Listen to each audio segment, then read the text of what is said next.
அனைவருக்கும் வணக்கம். இந்த பதிவில் என்ன பார்க்க போகிறோம்னா, மருதமலை முருகன் கோவில் அல்லது மருதாச்சலமூர்த்தி கோவில் கோயம்புத்தூரிலிருந்து 15 கிலோமீட்டர் தொலைவில் உள்ள மருதமலை மேல் அமைந்திருக்கிறது என்றும் சொல்லலாம். அதே போல் மருதமலை மேல் அமைந்துள்ளதால் மருதன் என்றும் அருணகிரிநாதனார் திருப்புகழில் பாடப்பெற்ற தலம் இதுவாகும். இந்த கோவிலின் முதன்மை கடவுளாக முருகன், இங்கு சுப்பிரமணிய சாமி என்றும் தண்டாயுதபாணி என்றும் மருதாச்சலமூர்த்தி என்றும் அதாவது மருதன் என்றும் அழைக்கப்படுகிறார். அதே போல மருதமலையின் அடிவாரத்தில் தான் தோன்றி விநாயகர் என்ற ஒரு சிறிய விநாயகர் கோவிலும் அமைந்திருக்கிறது என்று சொல்லலாம்.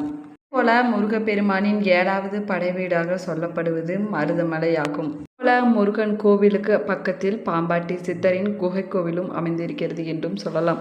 வரலாற்று சிறப்புமிக்க 18 சித்தர்களில் ஒருவரான பாம்பாட்டி சித்தர் இந்த கோயில் சில காலம் வாழ்ந்ததாகவும் சொல்லப்படுகிறது. அதே போல பல மூலிகைகளின் பயன்கள் மற்றும் மருத்துவ குணங்களை பற்றி அவரது குறிப்புகளில் மிகவும் சிறப்பானவையாகவும் சொல்லப்படுகின்றன. இந்த மருதமலை முருகன் கோவில் கிபி 9ஆம் நூற்றாண்டில் கட்டப்பட்டதாகும். மலையானது மேற்கு தொடர்ச்சி மலையை சேர்ந்தது ஆகும். கடல் மட்டத்திலிருந்து சுமார் 741 மீட்டர் உயரத்தில் அமைந்துள்ளதாகும் இந்த கோவிலாகும். இந்த ஆலயத்தில் புதிதாக அமைக்கப்பட்ட பாதை ராஜகோபுரத்தின் வழியாக நேரடியாக தண்டாயுதபாணி சன்னதிக்கு செல்கிறது என்றும் சொல்லலாம்.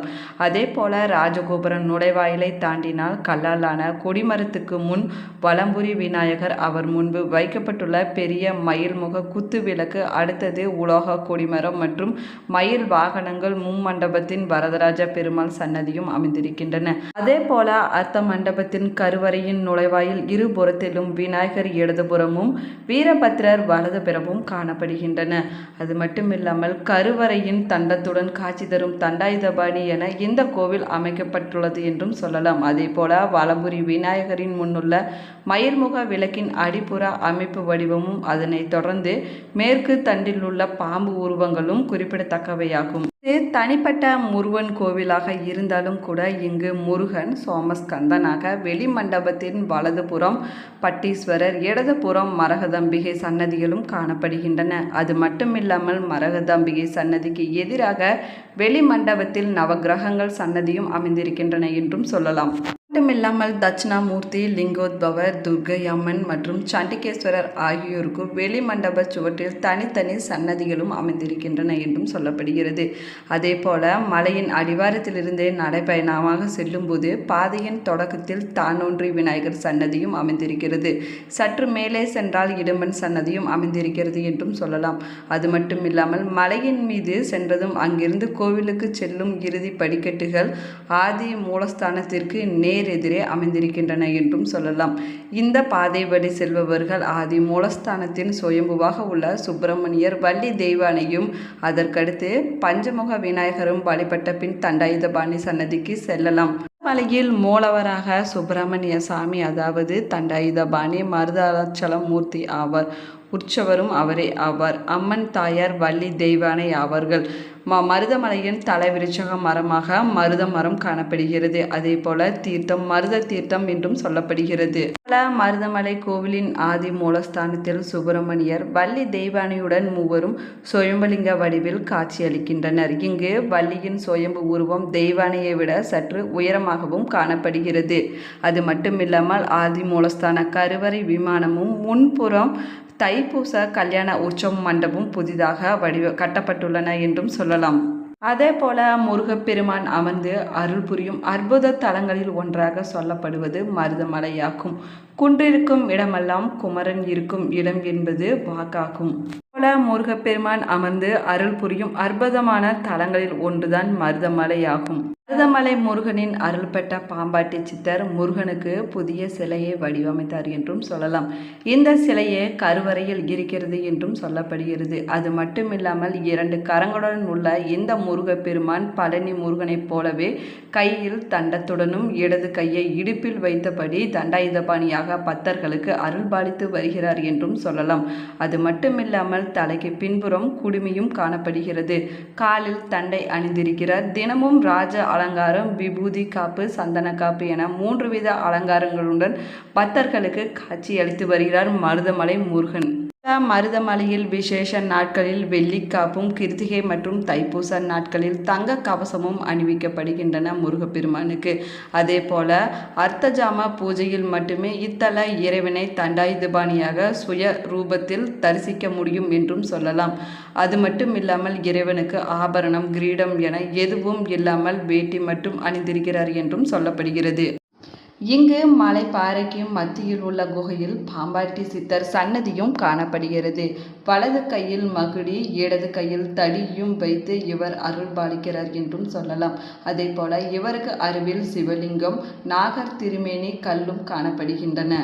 போல இங்கு முருகப்பெருமானுக்கு பூஜை முடிந்த பிறகு பாம்பாட்டி சித்தருக்கும் பூஜை செய்யப்படுகிறது என்றும் சொல்லலாம். அது மட்டுமில்லாமல் பாம்பாட்டி சித்தர் தற்போதும் இங்கு முருகனுக்கு பூஜை செய்து வருவதாக ஐதீகங்களில் சொல்லப்படுகிறது. அதே போல தினமும் இவரது சன்னதியில் ஒரு பாத்திரத்தில் பாலை ஊற்றி வைத்து விடுகிறார்கள். மறுநாள் இந்த பால் குறைந்து விடுகிறது என்றும் சொல்லப்படுகிறது. அதேபோல இந்த பாலை கொண்டு முருகனுக்கு சித்தர் அபிஷேகம் செய்யப்படுவதாகவும் சொல்லப்படுகிறது. மட்டுமில்லாமல் பாம்பாட்டி சித்தர் சன்னதி உள்ள பாறையில் நாக வடிவம் ஒன்றும் காணப்படுகிறது. இந்த நாகத்தின் வடிவிலேயே பாம்பாட்டி சித்தருக்கு முருகன் காட்சி கொடுத்ததாகவும் சொல்லப்படுகிறது. அதே போல இந்த நாகத்தை முருக பெருமானாகவே பாவித்து பக்தர்கள் அனைவரும் வழிபட்டு செல்கின்றனர் என்றும் சொல்லலாம். அது மட்டுமில்லாமல் இதன் பின்புறம் பீடம் போன்ற அமைப்பில் 3 வடிவங்கள் காணப்படுகின்றன. இவற்றை சிவன், கணபதி, அம்பிகையாக கருதி பூஜை செய்யப்படுகிறது என்றும் சொல்லலாம். பொதுவாகவே பார்த்தோம்னா முருகன் தான் சிவனுக்கும் அம்பிகைக்கும் இடையில் காட்சி தருவார். இங்கு விநாயகர் பெற்றோருக்கு மத்தியில் அமர்ந்து காட்சி தருவது சிறப்புகளில் ஒன்றாகவும் சொல்லப்படுகிறது. பொதுவாகவே பார்த்தோம்னா அரச மரத்திற்கு அடியில் தான் விநாயகர் பெருமான் இருப்பார். ஆனால் இந்த ஆலயத்தில் அரசு, அத்தி, வேம்பு, வன்னி, கொரட்டக்கட்டை என 5 மரங்கள் இணைந்து வளர்ந்திருக்கும் மரத்திற்கு அடியில் விநாயகர் பெருமான் அருள்பாலித்து வருகிறார் என்றும் சொல்லலாம். போல இந்த 5 மரங்கள் இணைந்த ஒரே மரத்திற்கு அடியில் இருப்பதால் இவரை பஞ்சவிருட்சக விநாயகர் என்றும் சொல்கிறார்கள். அது மட்டுமில்லாமல் இவருக்கு அருகில் முருகப்பெருமான் மயில் மீது அமர்ந்தபடி கையில் வேலுடன் காட்சியளிக்கிறார் என்றும் சொல்லலாம். பல மருத மரங்கள் நிறைந்ததும் நோய் நீக்கும் மருது குணங்களை உள்ளடக்கிய மூலிகைகள் கொண்டதுமான மலையின் மீது அருள் பாலிப்பவர் என்பதால் இத்தலம் முருகனுக்கு மருதாச்சலமூர்த்தி என்ற பெயரும் இருக்கிறது என்றும் சொல்லலாம். அதே போல மருத மரமே இத்தலத்தின் சல விருட்சகமாகவும் விளங்குகிறது. தீர்த்தத்தின் பெயர் மருது சுனை. இந்த தீர்த்தம் பிரசித்தி பெற்றது என்றும் சொல்லலாம். அதே போல மலையில் உள்ள ஒரு மருத மரத்தின் அடியில் இருந்து இந்த தீர்த்தம் உற்பத்தி ஆகி வருவதாகவும் சொல்லப்படுகிறது. அதே போல இந்த தீர்த்தமே சுவாமியின் அபிஷேகத்திற்கு பயன்படுத்தப்படுகிறது என்றும் சொல்லலாம். மட்டுமில்லாமல் சிவனுக்கும் அம்பாளுக்கும் இடையில் முருகன் இருக்கும் அமைப்பே சோமஸ்கந்த அமைப்பு என்றும் சொல்லப்படுகிறது. இங்கு சிவனுக்கும் அம்பாளுக்கும் நடுவில் தான் முருகப்பெருமான் காட்சி தருகிறார் என்றும் சொல்லலாம். முருகத்தலம் என்றாலும் சாமிக்கு வலதுபுறம் பட்டீஸ்வரர் சிவன் சன்னதியும், இடதுபுறத்தில் மரகதம்பிகை அம்பாள் சன்னதியும் காணப்படுகின்றன என்றும் சொல்லலாம். மருதமலை கோவிலுக்கு செல்லும் வழியின் அடிவாரத்தில் தன் தோன்றி விநாயகர் சன்னதியும் அமைந்திருக்கிறது.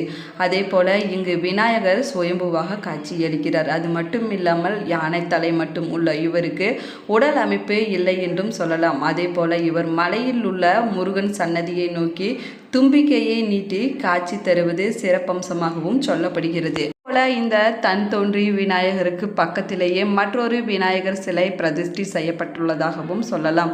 இந்த சுயம்பு விநாயகருக்கு பூஜை செய்த பின்பே பிரதான விநாயகருக்கு பூஜை நடக்கிறது என்றும் சொல்லப்படுகிறது. முருகப்பெருமானுக்கு உகந்த நாட்களான கிருத்திகை, சஷ்டி, விசாகம் மற்றும் அமாவாசை நாட்களில் இவருக்கும் விசேஷ பூஜைகள் நடத்தப்படுகிறது என்றும் சொல்லலாம். எனவே இவரை தம்பிக்கு உகந்த விநாயகர் என்றும் அழைக்கின்றனர். அதே போல மருதமலை சுப்பிரமணியை தரிசிக்க செல்பவர்கள் இவரை வணங்கிவிட்டு செல்ல வேண்டும் என்பது ஐதீகமாகும். அதே போல புராதனமான சிவன் கோவில்களில் சிவன் சுயம்புலிங்கமாக காட்சியளிக்கிறார். ஆனால் இத்தலத்தில் முருகன் சுயம்பு மூர்த்தியாகவும் காட்சியளிக்கிறார். இவருடன் வள்ளி தெய்வானையும் சுயம்பு வடிவில் இருப்பது மிகவும் விசேஷமானதாகவும் சொல்லப்படுகிறது. அது மட்டுமில்லாமல் முருகனுக்கு பின்புறத்தில் ஒரு பிளவும் காணப்படுகிறது. முருகனே இந்த தலத்தில் ஆதிமூர்த்தி என்றும் சொல்லப்படுகிறார். இவரது சன்னதி ஆதி மூலஸ்தானம் என்றும் அழைக்கப்படுகிறது. இவருக்கு முதல் பூஜை செய்யப்பட்ட பிறகுதான் பிரதான முருகனுக்கு பூஜை செய்யப்படுகிறது என்றும் சொல்லலாம். அது மட்டுமில்லாமல் கிருத்திகையில் பக்தர்கள் இவருக்கு அதிக அளவில் பாலாபிஷேகம் செய்து வழிபடுகிறார்கள் என்றும் சொல்லலாம். வீடியோ உங்களுக்கு பிடிச்சிருந்தால் லைக் பண்ணுங்கள், ஷேர் பண்ணுங்கள், கமெண்ட் பண்ணுங்கள். இன்னும் சேனலை சப்ஸ்கிரைப் பண்ணாமல் இருந்தீங்கன்னா சப்ஸ்கிரைப் பண்ணிக்கோங்க. கூடவே இருக்கிற பெல் ஐக்கானையும் கிளிக் பண்ணிக்கோங்க. நீங்களும் மருதமலை முருகன் கோயிலுக்கு போயிட்டு இருந்தீங்கன்னா மறக்காமல் கமெண்ட் பாக்ஸில் கமெண்ட் பண்ணுங்கள். Thank you friends.